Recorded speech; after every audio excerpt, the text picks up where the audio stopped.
Tawakal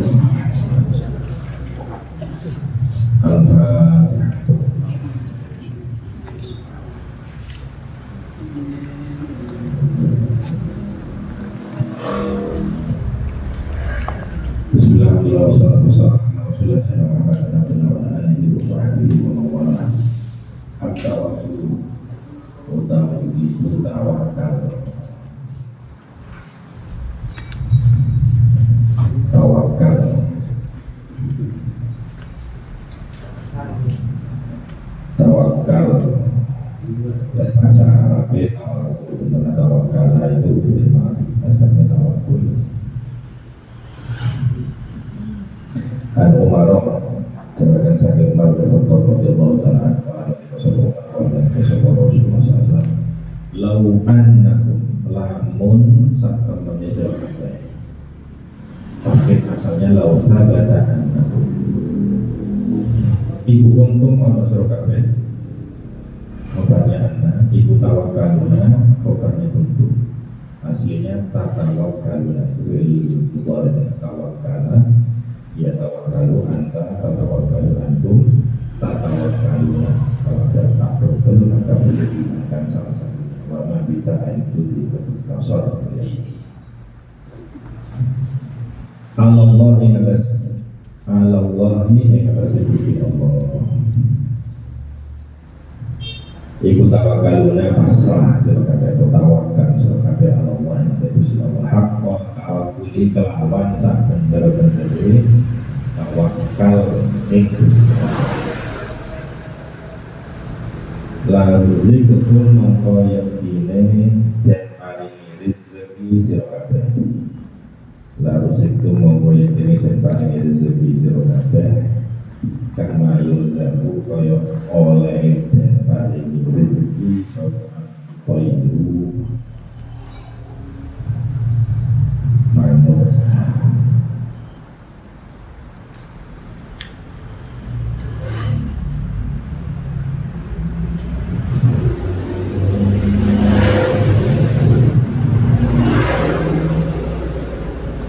lalu itu mengkoyak dine dari paling rezeki sopo toyurun manuk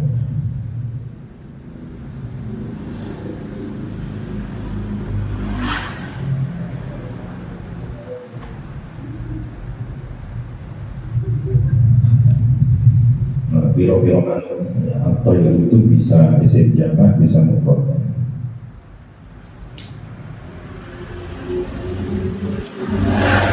Kalau di sini kira-kira tahu budal isuk sopo toir 5 son ada kira-kira manuk kang luwe kira-kira manuk kang luwe 5 sonnya jamak dari kata komisun komis jamaknya 5 son wataruh bulan budal suri sopo toir bitonan hari biro-biro manuk yang marak bitonan jamak dari kata batinun itu dari kata batnun artinya wetang dari batinun wong sing wetenge kebel yo marak kawal berkodi Ibnu Abbas yang terlaksana sanding Abbas radhiyallahu ta'ala anhu qala Ibnu Abbas kana ono sapa ahlul Madinah kana sapa ahlul Madinah penduduk tanah Madinah penduduk tanah ahlul Yamani ahlul Yamani penduduk tanah Yaman soalnya jamaah haji Rasul hari ini ada di Madinah. Ibu Yahudjuna lungo haji sopa ahlul Yaman lungo haji muka-muka iso tutukan tanah suci kabeh. Amin. Wala yatasawwadun lan hale orang gowo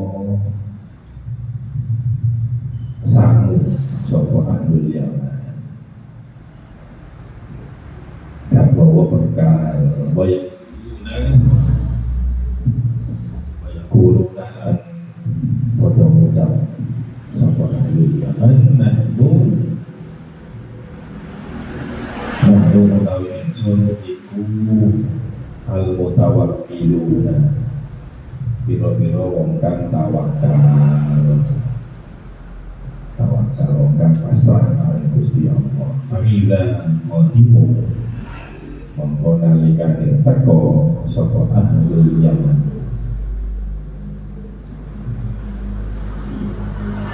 Makkah ing dalam kota Makkah sa'alu mongko padha jalu sapa ahlul Yaman anna ing menungso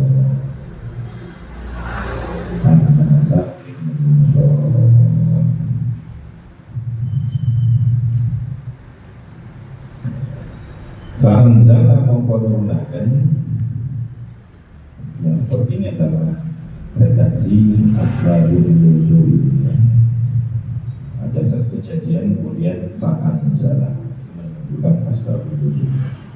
Fa'anzala mengkonunakan sapa Allah si Allah ta'ala lemahulul Allah. Fa'anzala mengkonunakan sapa si Allah ta'ala Allah wa tazawwadu fa inna khairaz zadi taqwa wa tazawwadu lan bawa samu sira kabeh berbekallah fa inna khairaz zadi maka sakmene sak bagus samu sak bagus samu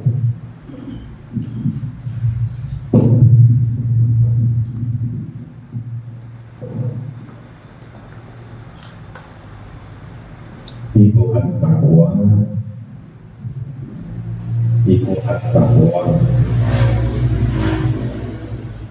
beti ing Gusti Allah iku at-taqwa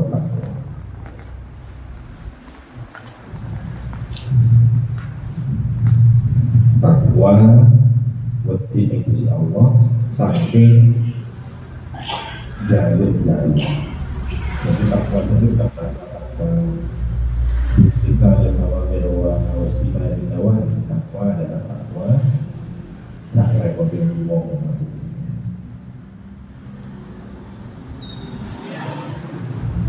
Rawahul Bukhari.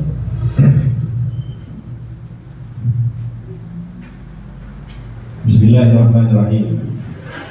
Tawakul atau tawakal.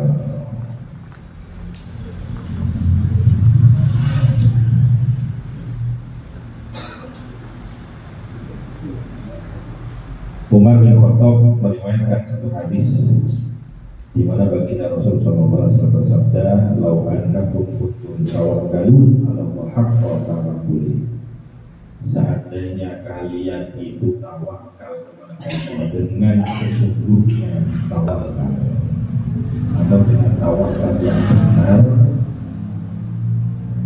la ruziktum kama yurzaku thair, maka niscaya kalian akan dikasih rezeki oleh Allah sebagaimana burung dikasih rezeki oleh Allah.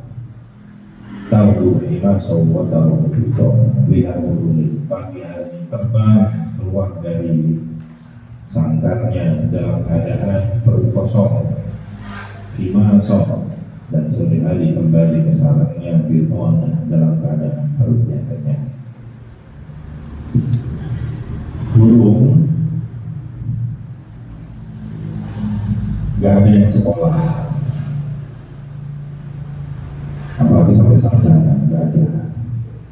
Tapi burung dapat rezeki.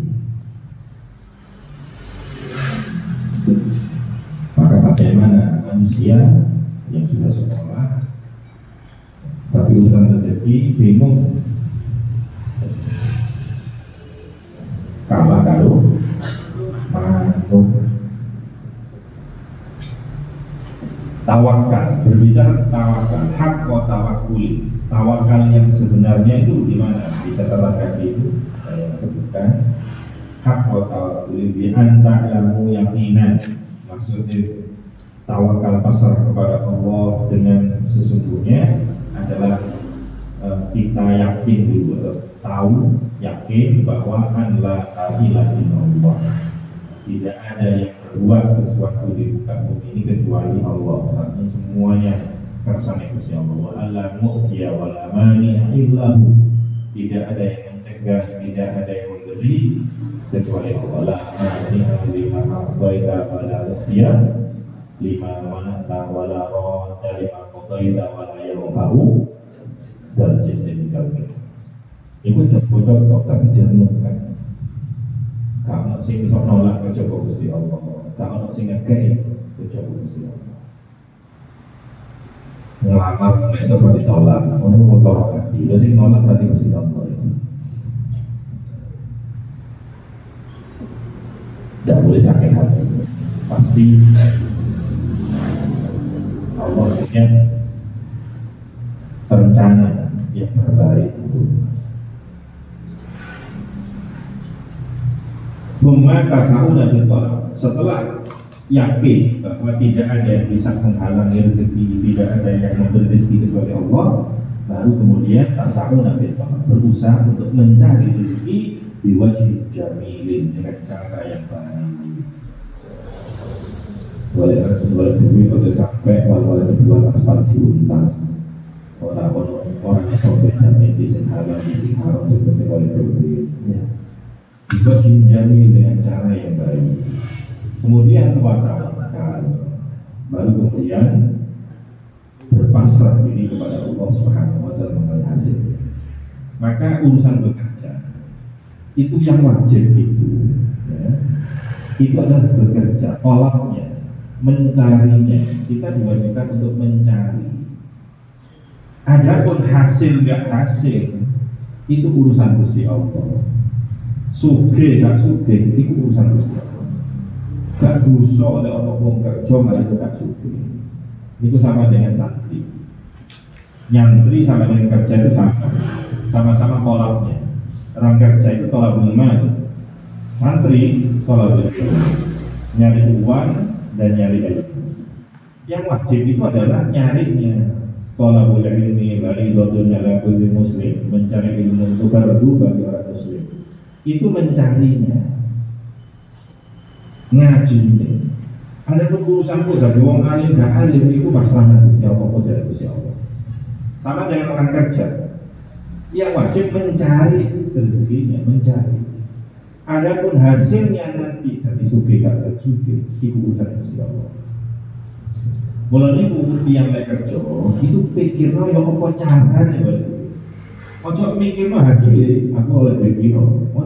Mau enggak rasa orang banyak stres waktu kerja itu karena dia memikirkan hasil. Padahal hasil ini ranah Gusti Allah. Menungso kok ada pangeran, lu stres. Menungso pikirnya yang usaha. Adapun hasilnya itu Allah. Karena itu Allah, maka tidak ada tuntutan. Wong kerja gak kudu sugih, wong ngaji gak kudu ngaji. Maka jangan pikirkan ngalim gak ngalim, sugih gak kudu, gak usah dipikir. Ranah kita, kekuasaan kita yang bisa kita lakukan adalah bekerja tenang, untuk wong santri ngaji. Orang usah mikir lah mulai dari akhir tahun. Yang penting sebelum ngaji teman. Kok mulai dari wong alim alhamdulillah ditakdir. Seandainya pulang enggak pun enggak dosa dengan ngajinya. Sama dengan orang bekerja itu tawakal. Dan tawakal itu jadi harus ada keyakinan bahwa tidak ada yang memberi dan mencegah rezeki kecuali Allah. Kemudian berusaha mencari rezeki dengan cara yang baik, kemudian pasrahkan hasilnya. Maka orang yang tawakal itu punya keyakinan. Fal kasbu laisa birazin. Yang memberi rezeki atau sumber rezeki itu bukan pekerjaan. Balir razik Allah, tapi sumber rezeki itu adalah Allah Subhanahu wa taala. Adapun pekerjaan itu adalah sarana. Maka kita diperintahkan untuk bekerja, mengambil sarana. Adapun yang mendatangkan rezeki itu tetap Allah Subhanahu wa taala. Maka sering saya katakan kepada para santri kalau kamu mondok, jangan hanya diniati thalabul ilmi, tapi juga diniati membantu pekerjaan orang tua. Membantu pekerjaan orang tua. Kok bisa? Iya. Orang tua di rumah bekerja. Bekerja itu ikhtiar, usaha. Adapun hasilnya itu dari Allah Subhanahu wa taala. Maka tak kalah orang tua yang bekerja ikhtiar, maka anaknya yang di pondok itu yang meminta kepada Allah dengan doa-doanya, ya Allah, berikanlah kepada kedua orang tua rezeki yang barokah, rezeki yang halal. Karena sekali lagi bekerja itu usaha ikhtiar, sementara sumber rezekinya yang menentukan rezeki itu adalah Allah Subhanahu wa taala. Jadi bukan pekerjaan yang menentukan rezeki. Kalau memang pekerjaan menentukan rezeki, maka tentunya yang paling kaya itu adalah yang paling banyak jam bekerjanya. Semakin lama bekerja, semakin banyak uangnya. Kalau demikian, tukang tambal ban yang buka 24 jam, ya, itu adalah orang terkaya. Nyatanya tidak. Kalau memang rezeki itu berasal dari pekerjaan, tentunya semakin berat pekerjaan, maka semakin banyak rezekinya. Semakin banyak rezekinya. Kalau yang paling berat itu paling banyak mendatangkan rezeki, tentu kuli batu. Yang katanya modal kuli batu sorong, ya. Yang kerja memecah batu, sanggul batu, itu yang paling kaya. Ternyata maka sekali lagi itu adalah sarana. Adapun yang mendatangkan rezeki, memberi rezeki itu adalah Allah Subhanahu wa taala. Maka dengan tawakal yang benar itu ya dengan bekerja. Jadi tidak boleh tawakal pasrah omongan toh tidak kena sufi aku sufi. Itu di zaman Sayyidina Umar ada yang kayak begitu. Sayyidina Umar boleh marah. Inna sama ala tumtiru dhahaban wala fiddah. Ketahuilah bahwa langit tidak pernah menurunkan hujan berupa emas maupun perak. Gak ada ceritanya. Doa ya Allah rezeki langsung hutan dengar palu, masya Allah, langsung emas 1 kilo. Itu malah bahaya karena indah sih. Gak ada ceritanya kayak begitu. Imam Ahmad dulu pernah ada yang tanya, wahai saya, bagaimana kalau ada orang dia duduk di rumahnya, kemudian dia tidak bekerja, dia hanya menunggu rezeki datang dari Allah Subhanahu wa taala. Bagaimana orang tersebut? Maka katanya Imam Ahmad, ada rajulun jahil. Ini orang bodoh, bukan ngerti. Karena sahabat yang tajirun wa yamaluna fi nakhilihim. Coba lihat sahabat Nabi itu. Mereka berdagang, pergi ke pasar, ada yang pergi ke kebun, kurma, mereka ngurus kurmanya, bekerja. Bukan duduk di rumah menunggu. Maka kita diperintahkan untuk bekerja. Hari Jumat bukan kemudian hari libur dan bekerja. Boleh bekerja hari Jumat, kerja pada. Faidah qudiyatis shalah. Tatkala sholat sudah ditunaikan, sholat Jumat, fantashiru bil ardi, maka bertebaranlah di muka bumi, wabtagu min fadlillah, carilah rezeki Allah. Wabtagu fadlillah wadkurullaha katsira, tapi tetap iring dengan Gusti Allah. Lek kerja kudu iring dengan Gusti Allah. Ojo kerja minali, nek kerja dengan Gusti Allah, kerja mek nipu, ngakali orang, ya. Janji kan ditepati senengannya, cuma sumpah tapi nggak ada kenyataannya. Itu bahaya. Maka tawakal itu ya usaha sederhana, tapi kemudian ada keyakinan rezeki itu berasal dari Allah Subhanahu wa taala. Pada hadis yang kedua ini mengenai asbabun nuzul dari ayat wa tazawwadu fa inna khairaz zadi taqwa. Hadis Bukhari riwayat Ibnu Abbas. Orang Yaman dulu, orang Yaman itu kalau berhaji juga bawa bekal. Dengkul. Mereka pergi ke Mekah, nggak bawa samu, terus pokoknya melaku. Begitu ditanya, nahnu al-mutawakkilun, kami ini pasrah dengan Gusti Allah, mau cari Gusti Allah. Ya kok makanya mau cari Gusti Allah. Nah, mereka seperti itu. Faidah di Mekah, dan kalau mereka sudah sampai di Mekah, sa'alun nas, mereka meminta makanan kepada orang-orang di sana. Nah, ini tidak boleh, tawakal seperti ini tidak boleh. Maka ditegur oleh Allah dengan menurunkan ayat wa tazawwadu, berbekallah. Fa inna khairaz zadi, maka sesungguhnya bekal terbaik adalah takwa. Catatan kaki di bawah itu supaya lebih jelas. Saya ambil dari kitab saya, Fathul Bari, namanya Fathul Bari. Tazawwadu, berbekal, wattaqu adan nas, dan takutlah kalian untuk menyakiti manusia bisu'alikum iyahum, dengan kamu meminta-minta kepada mereka. Ya, wal ithma, dan dosa di dalam hal tersebut.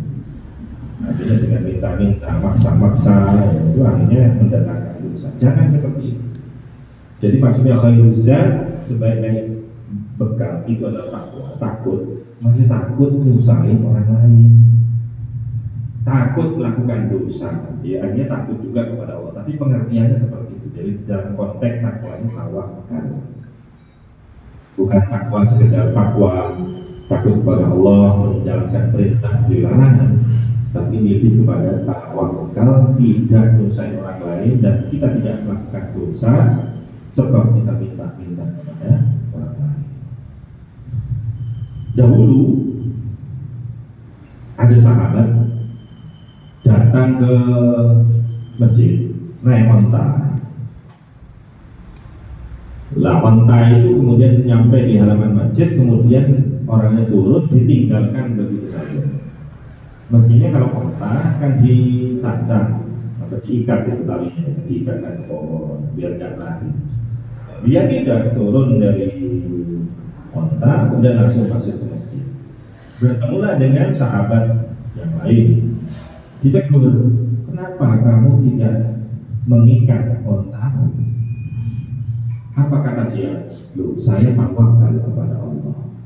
Kalau memang ontaku tidak lari, dia tidak akan lari. Kalau memang itu masih rezekiku, dia akan onta itu tidak akan lari. Kalau memang itu bukan rezekiku, meskipun aku ikat, maka dia akan lari. Aku sudah pasrah kepada Allah. Kemudian sahabat ini mengadukan kepada baginda Rasulullah SAW. Ya, kalau tidak tahu, ya tanya kepada yang tahu. Fas'al ahla dzikri in kuntum la ta'lamun. Akhirnya tanya kepada kalian, bagaimana ya Rasulullah tawakal yang benar? Apakah kita tidak melakukan apa-apa kemudian pasrah, atau kita usaha, atau gimana? Maka baginda Rasul menyampaikan hadis yang terkenal yang masyhur itu, ikbilha wa tawakkal. Ikat dulu baru pasrah kepada Allah. Jangankan onta nggak dicolong itu adalah dewe. Onta dia kan bisa jalan sendiri. Yang nggak bisa jalan sendiri apa? Sepeda motor diparkir hilang kok. Karena nggak pernah dewe. Oh, mentok, nggak dicancang ya. Jadi harus dikunci dulu, ibarat sepeda motor dikunci dulu. Setelah itu pasrah nanti. Kalau sepeda motor parkir nggak dikunci, kunci kita hilang, itu kan apa? Itu katanya Imam Ahmad. Kalau dulu yang bilang itu adalah orang yang bodoh, yang tidak tahu ilmu. Maka tawakal itu kepada Allah, tetap kita bekerja. Makanya kalau orang bekerja, kamu jangan mengandalkan pekerjaanmu untuk dapat rezeki. Tetap kamu usaha, tapi jangan kamu kemudian mengandalkan pekerjaan. Tetap mengandalkan Allah Subhanahu wa Ta'ala. Karena apa? Yang memberikan rezeki Allah, yang mencegah rezeki keluar. Tapi tetap bekerja karena kita diperintahkan untuk berusaha.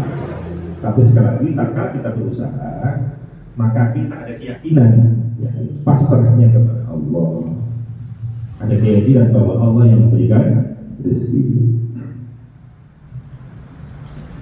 Di dalam kitab An-Nawadir, namanya Nawadir itu kisah-kisah yang unik atau langka.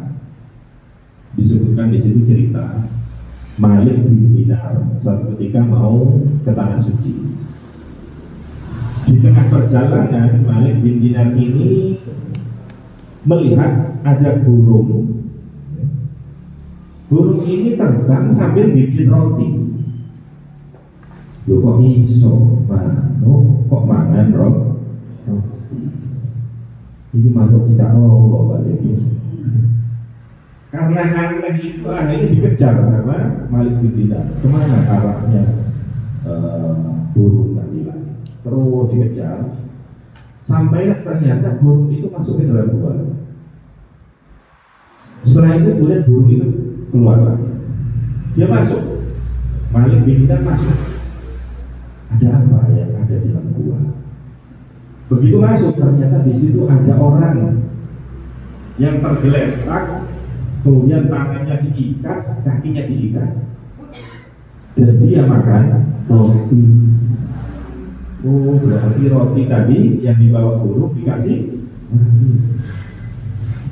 Akhirnya lepaskan ikatan tangannya, kakinya. Kemudian Malik bin Dinar bertanya, kamu ini siapa? Dia mengatakan, saya ini orang yang mau pergi haji. Di tengah jalan saya dirampok, saya diikat tangan saya, kaki saya, kemudian aku dibuang di gua. Hartaku semua dibawa pergi. Beberapa hari aku tidak makan, dan karena aku tidak makan, aku mau mati, aku ini lapar kelaparan. Kemudian aku ingat sama Allah, maka kemudian aku berdoa kepada Allah, ya, Allah yang memberikan rezeki, aku pasrah kepada Allah. Maka sejak itu kemudian ada burung datang setiap hari memberikan makan aku. Yang kasih roti tadi itu, insya Allah. Oh begitu. Sudah, ayo kita keluar. Saya juga mau ke tanah suci. Ayo harap. Di tengah perjalanannya dua orang ini, Malik bin Dinar sama orang yang diikat tadi itu keluar. Kehausan. Kemudian nyari air. Dari kejauhan di situ ada sekumpulan pican yang dia rupanya minum. Sepertinya ada sumur, nyari air. Ternyata ada pican. Ternyata di situ ada genangan air. Di situ pican itu minum. Genangan air itu banyak sehingga diminum oleh beberapa pican. Begitu melihat ada kedatangan dua orang ini, pican itu kemudian lari berhamburan. Wah ini ada air yang kami minum. Begitu dekati, ternyata air itu kemudian meresap ke dalam tanah, menyisakan hanya sedikit air yang hanya cukup 1 gelas 2 gelas untuk dua orang. Kemudian saat itulah kemudian Malik bin Dinar ini bertanya-tanya, kok bisa? Tadi waktu pican itu datang airnya banyak. Sedangkan tatkala aku mendekat, airnya tinggal sedikit. Kok bisa? Dia mengajak kepada Allah. Kenapa? Kok bisa terjadi seperti itu? Kemudian ada jawaban, ada suara. Malik bin Dinar, ketahuilah bahwa pican-pican itu bertawakal kepada Allah, mengandalkan Allah, sementara kamu mengandalkan tali-tali dan ember untuk mengambil air di sumur. Yang kamu andalkan ya tali dan ember, sarananya itu yang diandalkan. Sementara bijak-bijak itu mengandalkan Allah, tawakalnya kepada Allah. Sementara kamu itu tawakalnya kepada sebab, yaitu ember dan tali. Maka Janganlah kita menjadi seperti itu. Kalau kita punya pekerjaan, tetap kita bekerja, tapi kita tetap andalkan Allah dalam rezeki. Jangan andalkan pekerjaan. Tetaplah kita percaya dan yakin pekerjaan itu hanyalah salah. Sementara yang memberikan rezeki pada hakikatnya adalah Allah Subhanahu wa Ta'ala. Memang ada dua terkadang ada perbedaan pendapat mengenai usaha. Saya pernah baca kisah antara seorang guru dan murid yang tidak lain adalah Imam Syafi'i dan Imam Malik. Satu ketika berbeda pendapat mengenai tawakal atau usaha. Katanya Imam Syafi'i itu tawakal itu ya butuh kerja, harus kerja. Kalau nggak kerja dari mana? Kata Imam Malik, yuka itu boleh jadi yang nggak kerja itu boleh. Itu butuh kerja. Manuk itu dalam hadis itu manuk kan terbang. Berarti kan ada usaha, ada kerja. Sudah selesai itu yang pengajian, Imam Syafi'i pulang. Di tengah jalan pulang, ada yang melewati kebun lagi orang panen korma. Akhirnya panen korma. Setelah panen sampai sore hari selesai, Imam Syafi'i diberikan imbalan berupa satu karung kurma, dikasih satu wadah kurma. Kemudian Imam Syafi'i gak jadi pulang, balik ke rumah Imam Malik dulunya. Aku akan membuktikan bahwa pendapatku benar, karena aku bekerja, aku dapat rezeki ini, yaitu kurma. Balik, datang Imam Malik, ada apa kan? Ini guru, saya bawa rezeki. Ini kurma, silakan Anda makan. Ini hadiah untuk panjenengan, dimakan. Kata Imam Malik, enak ini. Apa namanya? Kurma, enak sekali. Oh iya, tadi saya pulang dari sini, ada orang panen, aku membantu, aku bekerja dengan membantu panen mereka. Setelah selesai, aku digaji dengan satu wadah kurma. Berarti ini melanjutkan perdebatan, berarti ini rezeki itu ya harus bekerja. Katanya Imam itu benar juga ada pendapat, ya, memang bekerja. Tapi tak pikir-pikir, kenapa kalau memang harus bekerja? Kok saya yang makan? Lu kan aku sih, aku ambil kerja, rezeki banget. Jadi di satu sisi itu memang harus mengambil sebab, yaitu bekerja, tawakal kepada Allah. Tapi di satu sisi jangan lupa ada wa may yattaqillah yaj'al lahu makhraja wa yarzuqhu min haitsu la yahtasib. Barang siapa yang bertakwa kepada Allah, kemudian orang itu akan diberikan wa yarzuqhu min haitsu la yahtasib, diberikan rezeki yang tidak disangka, yang tidak diduga. Jadi ada yang seperti itu barokah ketakwaan seseorang. Jadi apa yang terjadi pada Imam Malik itu prakteknya, ya, wa may yatawakkal 'ala Allah wa may yattaqillah yaj'al lahu makhraja. Barang siapa yang bertakwa kepada Allah, Allah memberikan solusi dari setiap permasalahan, dan Allah memberikan rezeki dari arah yang tidak disangka. Adapun Imam Malik, Imam Syafi'i, maka berpegang pada hadis ini, kama yusadu qoya takun imam sobat tarohu ditolak. Maka di dalam tawakal ini kita harus bekerja, namun setelah itu hasilnya bagaimana kita pasrahkan kepada Allah Subhanahu wa Ta'ala. Jangankan dari rezeki yang masih jauh, yang tidak ada di tangan kita, rezeki yang ada di tangan kita itu perlu usaha. Sampai dicepakno jajan nek ngarepe sampean dari ono pugu, ono kacang ya. Ada macam-macam. Lek sampean tangannya gak obat, gak ada usaha menang. Mulutnya juga gak ngunyah, gak mau males misalnya. Bisa berbuat tangan. Ini rasa arak gitu. Jadi rezeki di hadapan kita saja perlu usaha, perlu effort. Bagaimana kita mengelola rezeki? Bagaimana kalau rezekinya masih jauh? Maka yang berusaha ikut doa Allahumma in kana rizqi fis sama fa'anzil. Ya Allah yang di langit, wa in kana fil ardi fa'akhrij. Hanya di bumi 70 Masya Allah. Dan itu tidak hanya jadi harus dengan usaha. Dan usaha itu rezeki yang keberkahannya di pagi hari. Maka isu ojo senang dulu. Ya. Karena pagi hari itu adalah waktu di mana Kanjeng Nabi itu mendoakan keberkahan. Allahumma barik li ummati fi bukuriha. Ya Allah, berbarokah hilang umatku pada waktu pagi hari. Maka Kanjeng Nabi kalau ngirim pasukan itu pagi-pagi buta ke pasar pagi-pagi gitu.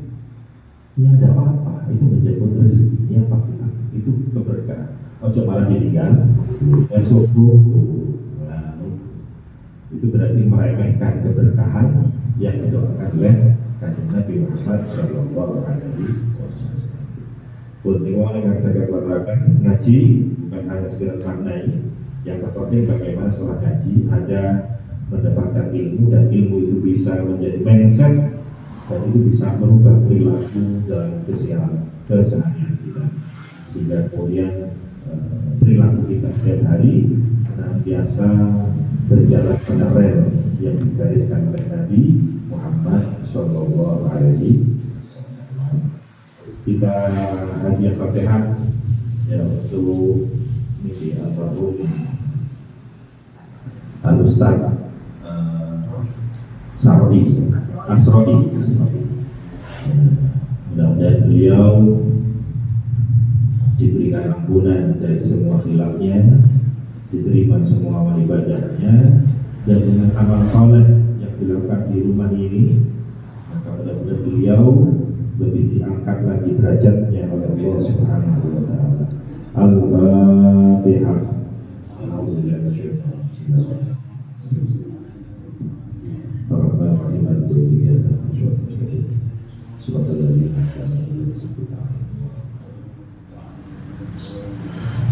Di ruang yang saya keluarkan bersama kami walaupun aku diterapkan subhanakallahumma wa bihamdika asyhadu an la ilaha illa anta astaghfiruka wa atubu ilaik. Assalamualaikum warahmatullahi wabarakatuh.